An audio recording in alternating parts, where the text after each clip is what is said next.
मोनबेसे खेला गेलेनो बेयाव बे मोननै दिनैजों मोनथाम जागोन। बबे जिल्लानिजों गेलेनो मोनखो?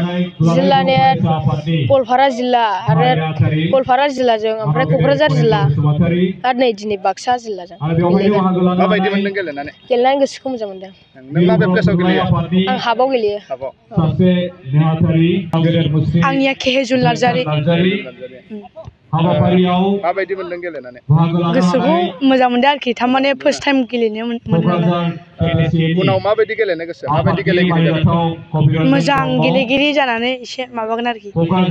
सोर हलिचरन नार्जारिखौ मिथियो दा? मिथियो। हलिचरन नार्जारि बायदि जानो गोसो दंना गैया? दङ। माबायदि गेलेगिरि जागोन? हलिचरन माबायदि गेलेगिरि जागोन? दा गेलेना माबायदि मोनखो? मोजां मोनदों। खनबेसे खेला गेलेखो एबारजों खेबथाम। मेदाखादाव खेबनै। बबे जिल्लानि गेलेग्राफोरजों गेलेनो मोनखो? उदालगुरिनि खनसे, नलबारिनि खनसे। मा क्लासाव फरायो? 7। सानखांगोरा बसुमतारी। बेयाव गेलेनानै माबायदि मोनदों? आं बेयाव गेलेनानै जोबोर मोजां मोनदों। माब्लानिफ्राय फुटबल गेलेबोनाय? आङो 8 बोसोरसोनिफ्राय गेलेबोदों।